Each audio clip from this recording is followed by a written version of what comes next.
Hey there, I'm Tracy Rigdon, and this is the Contrast Project Lounge podcast.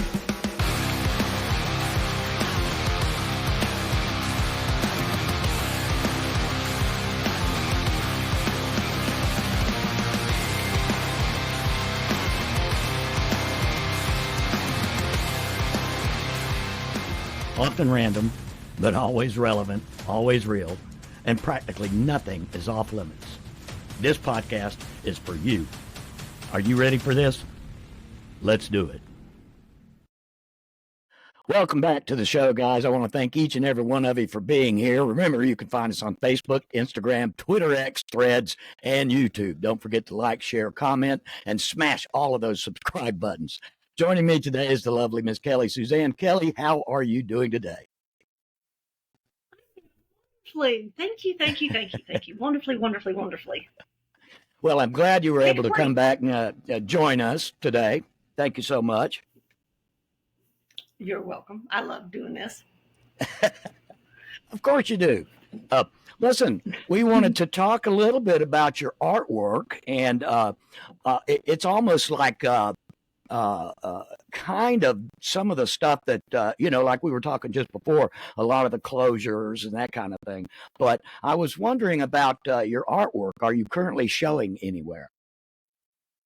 No, I'm not currently showing anywhere. I actually have determined that I wrestle with myself on that, in a sense of like wanting to actually get my work out there and show my work. And I have a lot of heavy hitting galleries that follow me on Instagram and stuff, but I actually fight with myself because I actually think that there's a part of me that doesn't want to show my work. Like, I don't want to be honest about it because it's such a part of me that I've recognized there's some weird thing in me that's like, no, I don't want anybody to see it. Not because I think it's bad, but because it really is showing off like some emotional, raw part of myself, even if most people look at it and are like, what in the hell is going on there? But I guess for me, so that's one of those things where now that I've actually realized it, I'm trying to get over it and say, okay, reach out to galleries, do this and that, and, kind of push yourself forward,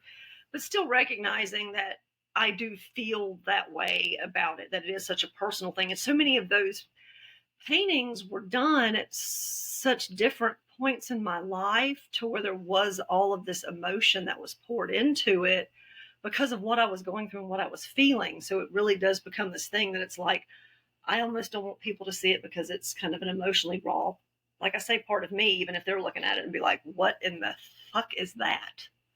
So that's. Yeah, we had discussed once before, long ago, how would you describe your style, your art style, your painting style? I am kind of a weird, abstract, surreal impressionist. I have like a lot of stuff that's like mashed together, I guess. And it makes it unique and it makes it different. But yeah, I guess that's about the only way that I can think of to describe my style, is just kind of a surreal, abstract, impressionist, kind of make it up as you go along. Well, your stuff is very colorful. It's always stood out. You can spot it a mile away. You can say, that's one of Kelli's pieces. Yep, that's why I like it. And it's wonderful to me because sometimes I will paint things and I will think, oh, this is so light and beautiful, and look at all this light in it. And then, I'll show, my mom or someone else, and, like my Miss Gina, Gina Martinelli, the woman I have clay with, and she's like, oh my God, there's just so much darkness in it. And Barbara Colacello is the same way. They've seen darkness in it. And I'm like, that is so interesting and fascinating to me that something that I might have thought had this light in it really doesn't. And I think that goes back to why I'm like kind of weird about showing my art and have all those insecurities, because it's like people do see different things. Even if I had intended one thing, they're seeing something different. So, but is fascinating to me. That actually speaks volumes about your work. When different people see different things in it. It's Yeah. they like you say, you might see light in it, and someone else will see darkness. Yes. Yeah. Yeah. So So that is really, that really does speak volumes about your work. It does. well, thank you. Thank you. Thank you. I enjoy my work. I enjoy doing it. And, like I enjoy doing the clay. And now that I have so much other stuff going on in my life, it has now actually become a relaxing pastime again for a while. And that's another reason I'm not showing it, is because I'm enjoying this as just a relaxing pastime and not a hustle for everybody to see my art, but just I'm doing this for me, and I'm enjoying this for me right now.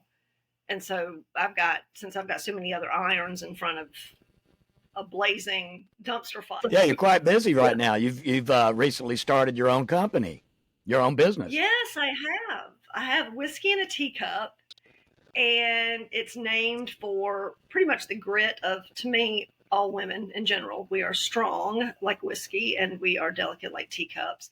And it's just my thing is, I want to put flowers where you don't see flowers a lot. Doctors' offices, more lobbies, places like that. But I also want each individual arrangement that I do to bring happiness to. They're all custom.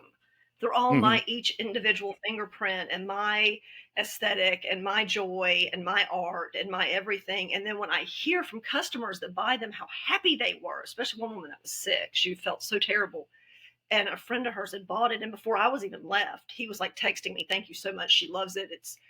That makes me feel good, because then it makes me feel like a little bit of the energy that I put into it, they get back out of it when they see the flowers. And that's kind of really what I'm wanting to do, is just make beautiful, basically fuse art and flowers, and make beautiful arrangements for different places, restaurants and, retail, real estate offices, places you don't generally see flowers, even if it's a small thing, because flowers just make people feel comfortable. They bring happiness, they bring joy, they bring comfort, they bring calm.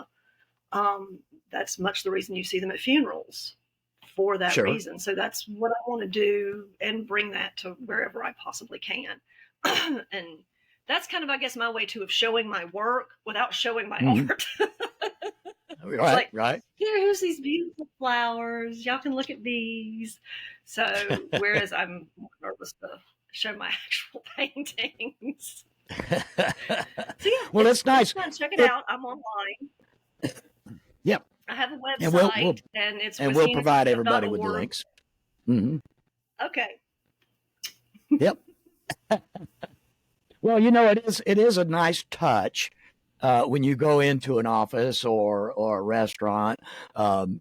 You don't see enough of it particularly in restaurants. You will see arrangements in doctors' offices, like you said, and that kind of thing. But it really is a nice touch when you go into a restaurant and there's fresh flowers at the checkout, or at the front when you walk in the front door, and you see a nice arrangement of fresh flowers. It's a nice touch. It is. Or, if you didn't, I try to keep them in my home, because it's one of those things where no matter how bad your day is, or if it's a rainy day, or if it's cloudy outside, if you get up and you see flowers, you instantly feel better. It's like, okay, well, it sucks outside and I feel like shit, but just something in you just psychologically feels better when you see them, when you smell them. It's like, oh, okay, well, it's going to be okay. It's going to be okay. It's going to be a good day. Yeah. So, yeah. So that's, and I know with like the name being Whiskey in a Teacup, it turns people in a different direction. And it's like, no, it doesn't have actually anything to do with whiskey, although I do like whiskey, but it doesn't have anything to do with that. It just is an overall name for strength with softness, which is also pretty much flowers. Right. It speaks to, like you say, strength and delicacy. Yes.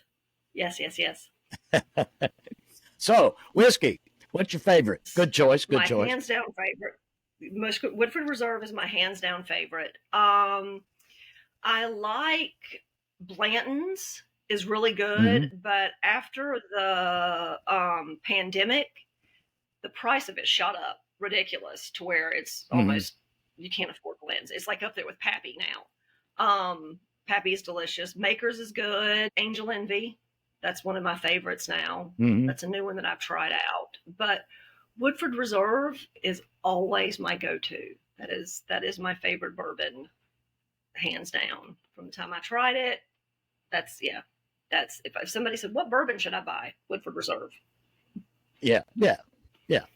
I remember seeing not too long ago. I believe it was about a year ago with this one particular small distillery out in the Midwest had a huge fire, and there was just busted barrels everywhere.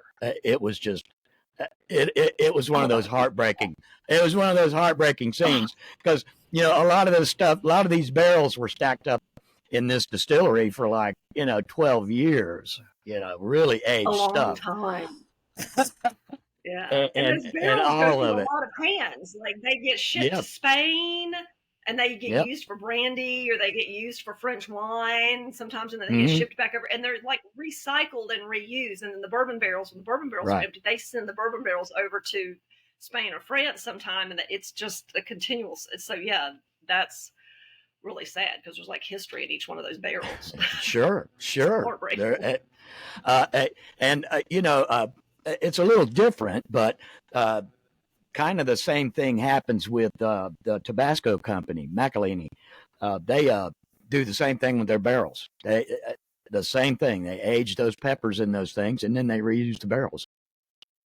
I didn't know that. That's Yep. interesting. Yeah. Okay, well, see, that is the one thing you learn something new every day. That's something new I learned today. I did not know they did that. I didn't know there was the same process for. I guess I've never really thought about hot sauce before, or Yep. how it's made, or anything to do with hot sauce. I just eat it. So yeah, Oh, I guess big. that would make sense. Yeah. I'm a big fan of the hot stuff. I go through hot sauce like drinking water. I really do. Yes, yes, I love hot sauce on stuff.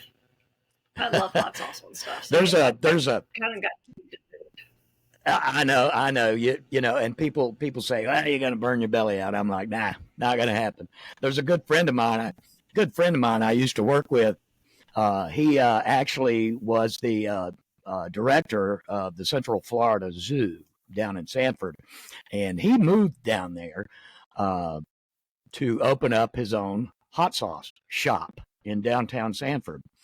And his company is called Hotter Than L, and L is his daughter's nickname. So he, yeah, Hotter Than L. And some of his sauce will light you up. There's this program on YouTube, the Hot Ones, where they have celebrities come on and eat chicken Seen wings. before. Uh, they Yeah, had they featured his I've line of watched hot that sauces before. on it. Yeah, Yep, yep. And they start out kind of mild, and they work their way up till they get to the super hot stuff. And his yeah. his his hot sauces were featured on that show one time, a couple of years ago. Yeah, Oh, that's cool. yeah. He makes Oh, good that's stuff. really cool. There's several people in Jacksonville that have their own brands. There's a guy named Michael Swan. He's a guitar player, and he makes hot sauce, and he calls it Swan Daddy. He is, That's a and good name. that's kind Good of name. his nickname too. He's called Swan Daddy. He's a heavy metal Yeah, guitar that's a player. good name. Yeah, Yeah, yeah. that's a good name. Yeah, He's a good guitar player too.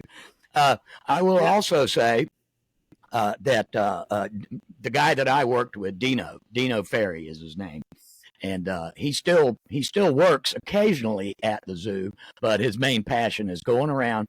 He travels all over the country to these hot sauce conventions.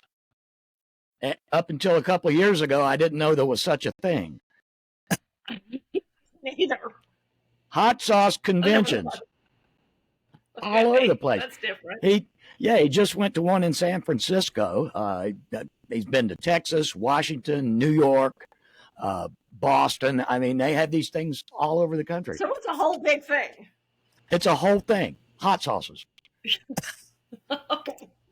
They got and oh, and they the merchandise that they have at these things is funny as hell. They got like pepper-shaped Oh, I bet hats. it is. Yeah. And earrings and, the whole 9 yards, all peppers and Yeah. necklaces with peppers hanging on them. You name it, they got it. And Yeah. the T-shirts, some of these guys are really creative. Talking about artwork crossing over into, pepper sauce. Some of the artwork on these guys' labels is off the chain. And they have the logo and everything on their T-shirts and sell them. It's crazy. I believe that because I know there was a place in St. Augustine one time that I went to that sold nothing but hot sauce.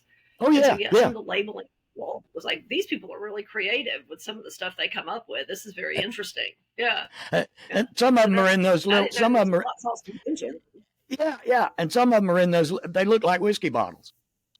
It's not your traditional. You think of the Tabasco or Frank's Red Hot or something like that. It's a totally different. Yeah. Well, I know, like, we would always make, like, my mama would make like hot pepper sauce for like collard greens and things like that, and she would she'd just soak it in vinegar, and it would be hot as hell. And right. My first husband one time had this idea. He thought he was just hot shit, and so he decided he was going to open up because it was a mason jar, He decides he's going to open up this mason jar and eat this pepper out of there. And my daddy told him, he said, "Now you go ahead, but that's going to hurt." So, nah, do it. Oh yeah. He was hurting. He was eating sour cream out of the container. His tongue was burning for like 2 days after that. I cannot remember what kind of pepper it was, but my dad laughed his ass off. He just sat right there and just laughed his ass off. He's like, "Boy, if you're going to be dumb, you got to be tough." Oh yeah, some of them are just way too hot to even have fun with them. I mean, I like really spicy food, but some of them are just beyond where they're it's not even any fun anymore. Yeah, my daughter's like that. She can eat like really extremely hot food, and I'm like, no, I can't do that much of it because it's extremely, extremely, extremely hot. Like now, Asian food, especially. Yeah, Thai food can get pretty spicy too. What's that? Oh my God, Lola's over there on King Street. Oh yeah. They actually carry Dino Ferry's hot sauce there. If you sit down at the table, you'll see they have Dino's hot sauces there. Yep. The old. Yep. Really good stuff. He's got a brother named Jake that lives in Chicago, and he made a hot sauce called Gator Jake's. And so Gator Jake's is a Cajun style. It's got a Cajun flavor to it. Really good stuff. He also made one private labeled one for Eco Relics. Eco Relics. Oh yeah, love that place. Well, they used to have a cat there named Eco. Eco was attacked by some dogs, so unfortunately he did not make it. But he made a sauce for them called Eco's Revenge. After Eco was attacked, he came up with it. He called it Eco's Revenge. Yeah, and they actually sell it there at the warehouse. Yeah. They sell it there at the warehouse. Yep. Interesting. That's good. Yeah. Interesting. That is interesting. There's a lot of interesting stuff in and around Jacksonville. We were talking earlier about art and the art culture in Jacksonville, which is It's a thriving culture. But one of and recently there was a lot of stuff that was, like we talked before, a lot of the closures happening in and around Jacksonville, and I've noticed kind of back when during the pandemic, a lot of places had to shut their doors, and that included art galleries. Have you seen any of that happening where people are either closing down or shortening their hours of operation as far as art galleries go? I don't think so. I mean, there's only a couple of galleries that I know of in town. There's only a few galleries. I know Steve's moving, I guess. Yes. Florida Mining is moving, I guess. Mm-hmm. And there's the vault, and I don't know much about that, but from what I understand, I don't think they've changed their hours much. And then Touche is only ever opened, I think, when they have a show. Like, I don't Mm-hmm. even know if there's hours to that gallery at all. Mm-hmm. And so aside from the three of those, I can't really think of another one off the top. There's an untitled one that's new downtown, and I haven't been there yet, so I don't know what the hours are for those galleries. Mm-hmm. But it seems like, for me, where the art scene in Jacksonville is it needs something. Mm-hmm. I don't know what, because it has the ability to be a lot more heavy hitting than it is, because we have some great artists in town. We really, really do Sure. have some exceptional talent. But the talent isn't squandered. It's like the ability to show that talent is somehow squandered or something, because there really is. There's some great talent in town. There aren't enough galleries, and there's not enough of a real collector base, is what it really goes back to. Mm-hmm. And so Jacksonville would have to put itself on the map, in a sense, internationally, to Mm-hmm. where we could draw collectors from other places, that they would come Right. here, just like they do when they, go to art fairs in Miami or wherever these art fairs go. Right. That's where the big collectors are spending their money. And Yes. so we need to get those people to look at us somehow. Mm-hmm. And that is beyond my pay grade. I don't have any idea how to do that. Yeah, mine too. Yeah, and like you said, with some of the other cities, like Miami or New York or what have you, I know that there are several local artists that show their art in other cities. Yeah, and that's the unfortunate thing, is you almost have to show your art somewhere else for it to be, where it doesn't sometimes seem the same way. Like, if you show in Miami, and that's something to say. If you show in Chicago, Right. you've shown in Chicago. Any other kind of major city, like Dallas, you've shown in Dallas. But like with Jacksonville, it should be that same way too. But with Jacksonville, actually thinking about this, we're like a punchline on Deadpool. That's not cool, man. I know. I don't know if you recall that or not. Yeah, I do. Yeah. You're right. You're right. And I've recently had a couple of artists that we've sat down and chatted about their artwork and so forth. And some are showing across the pond. They're showing in France. They're showing in Germany. Zach Duke. Or Zach Freeman. He shows across the pond. He's got his stuff in a museum over there in London, I believe. And his stuff is incredible. The stuff he puts is three-dimensional, Mm-hmm. Yeah, it's incredible work, and that's why his collectors are there. The people that are going to buy him are there. So whether it's him or somebody else who has to show, and not that there's nothing, it's wonderful if you show elsewhere. Don't get me wrong. I think that's absolutely wonderful and fabulous, and that's wonderful. But it really should be a thing to where, if you show here, that is just as wow as if you showed, now I know it's hard to compete with like London or New York or Los Angeles or some major city like that where art is concerned. It's going to be hard to kind of compete with that. You can't. But I think that we could potentially do a better job in Jacksonville, because we do have such great talent, and we have so much different kind of talent that it's like, there's enough of that here to where, you should have more collectors looking at us, looking at the artists in Jacksonville, and paying more attention to what everybody's doing and making Jacksonville, especially because we're in Florida. I mean, we've got that going for us. I know. Because before Art Basel went to Miami, nobody gave a rat's ass about Miami for art, and then Art Basel's there, and it's like, woo! So I know. And speaking of Art Basel, we have local talent that goes there. Genville has shown down there. And we have the muralists who are a different breed too. We've got some There's great been several muralists artists that we've had here that have gone down there and shown down there. Yeah.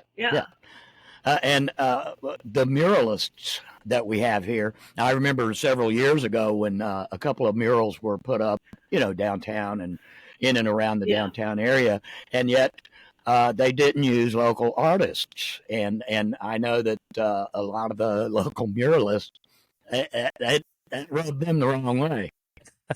Well, it should have, because we've got great muralists here. Sure. Incredible muralists. I mean, just absolutely fabulous.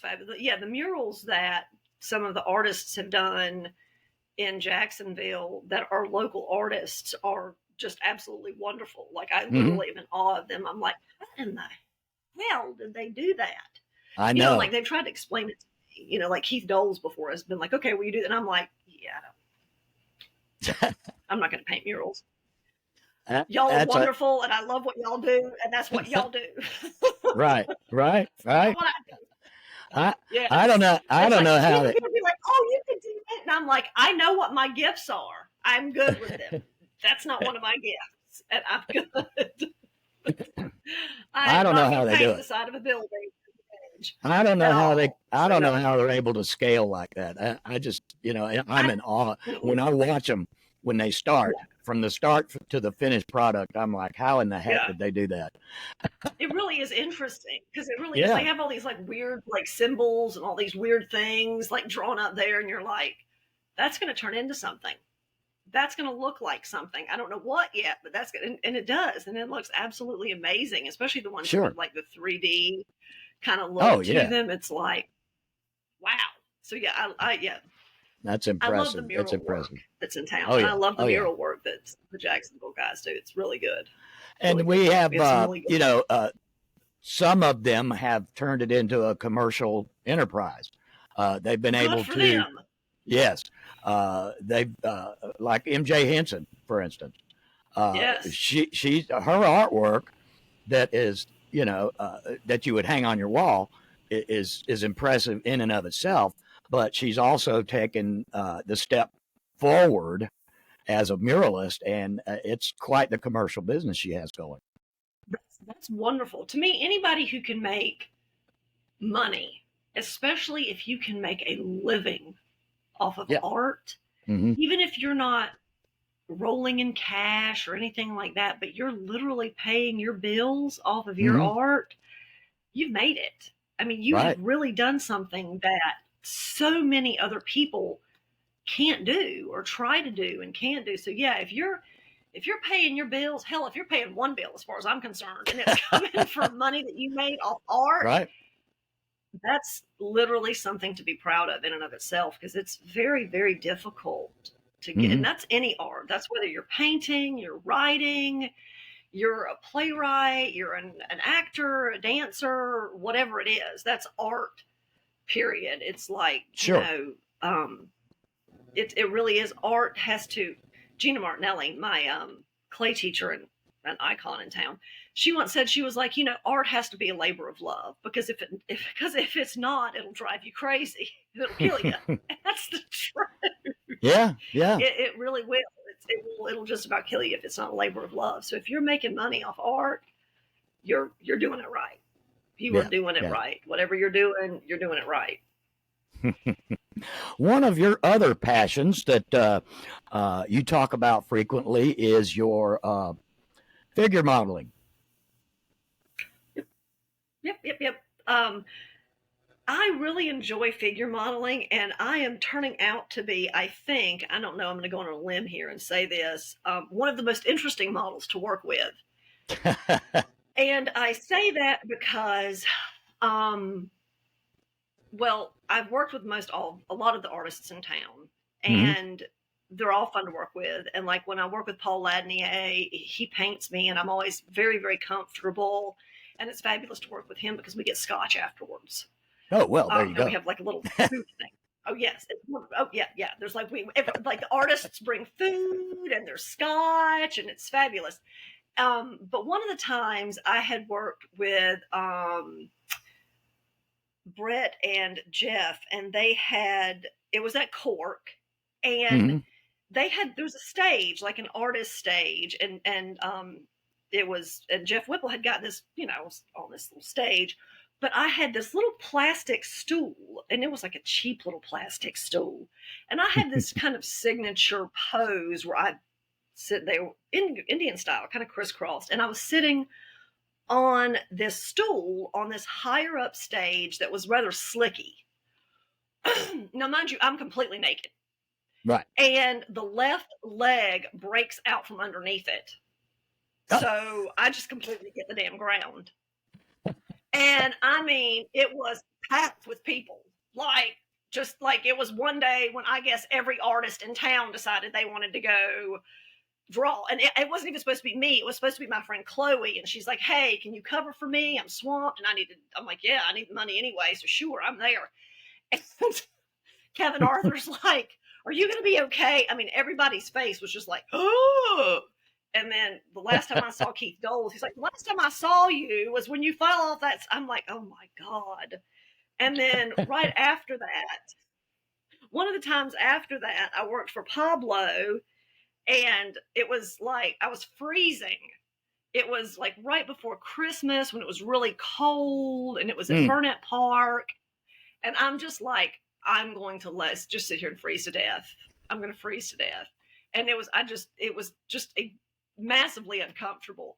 And then the last time I worked for Pablo, I was hungover. I was so hungover. It was so, like, there's this one pose where I look like I'm sitting on a toilet. And it's like, well, that's because that's how I felt. The insides matched the outsides. So, but I enjoy doing it.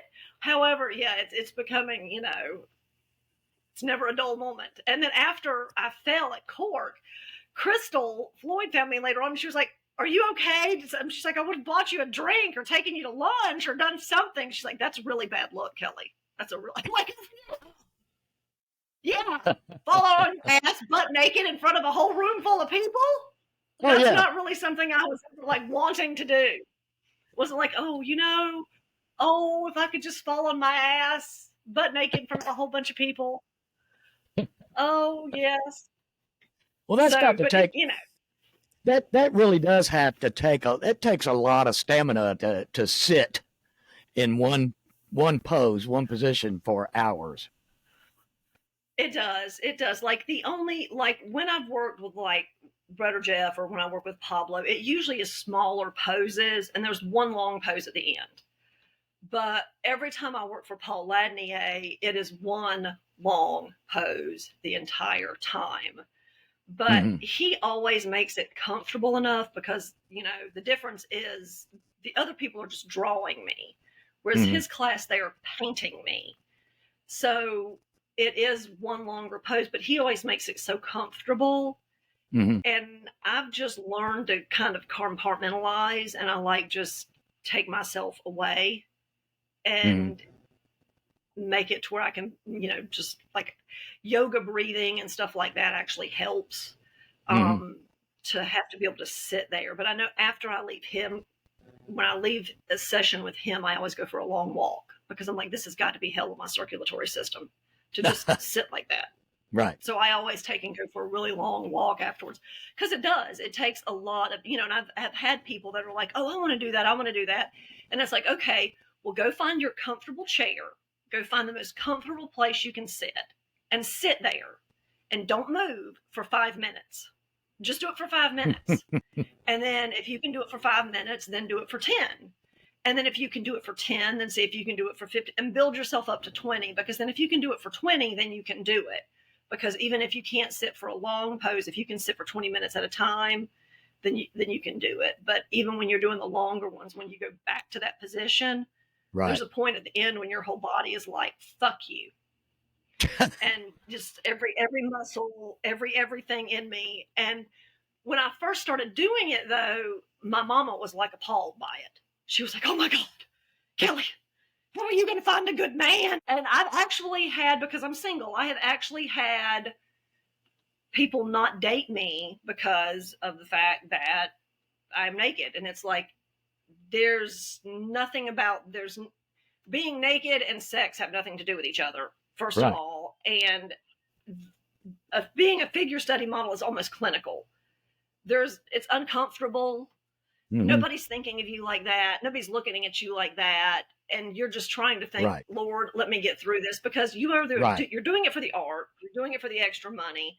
And I'm just doing it because, it's neat. I like to see how other people capture me, and I love art. And Mhm. so it's just one of those things where I've just kind of settled into it. And I'm like, Susie West got me started in it, and I just kind of enjoy doing it. And it doesn't, Right.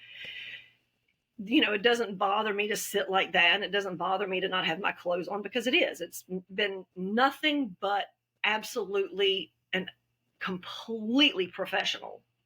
Right. I have never felt more professionalism in my life than when I have taken my clothes off for the people that I've worked for here in Jacksonville.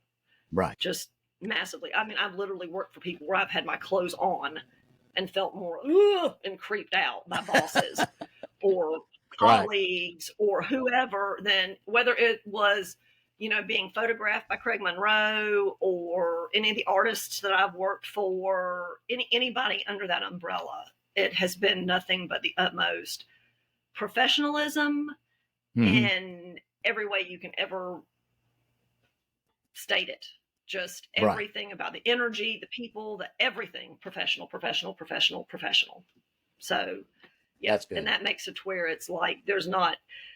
So when I am faced with somebody who's like, oh, I'm like, it's awkward to me, because I'm like, there is none of that. I don't sense any of that. I don't see any of that. That isn't anything that I've ever dealt with. There was one time at the art league, there was one guy one time who drew me, and I was a stick figure with big boobs. That's what I was. I was a stick. I'm not kidding you. I was a stick. And then I had, of course, huge tits.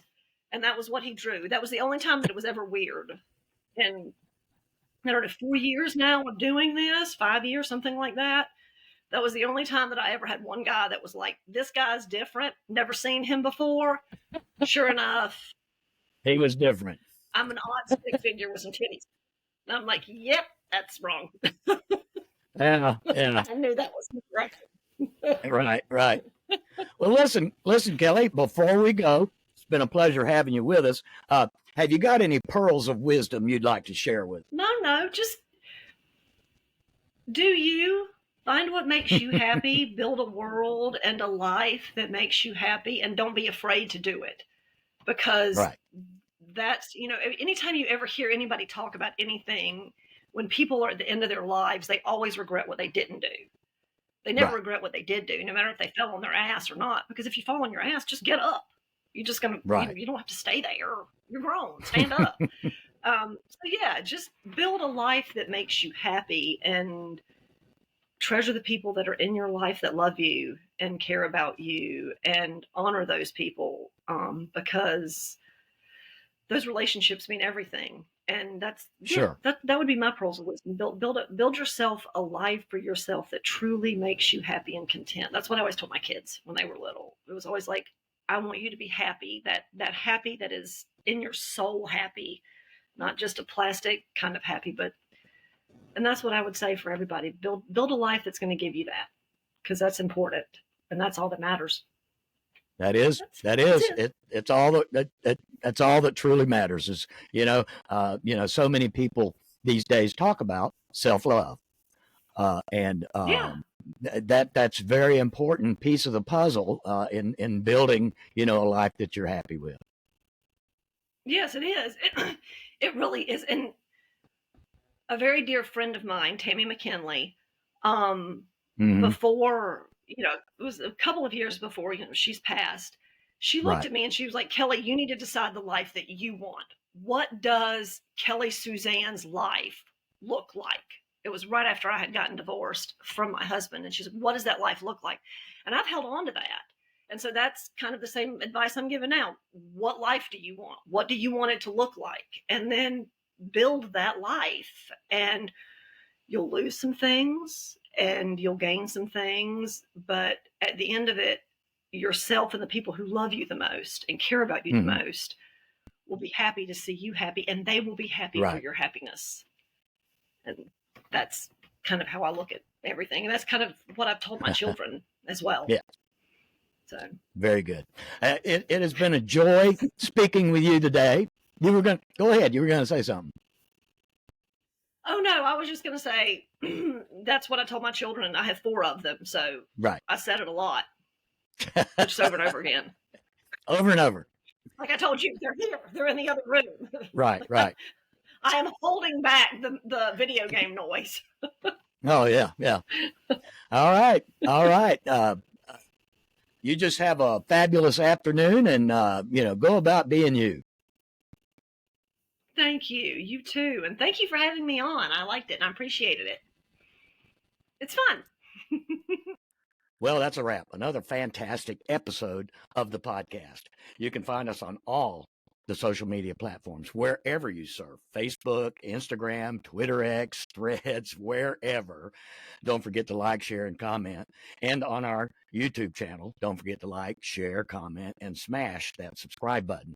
If you're streaming audio for the podcast, you can find us wherever you get your favorite podcast programs. In the meantime, I like to tell everybody, take care of yourselves and each other. Until next time, peace.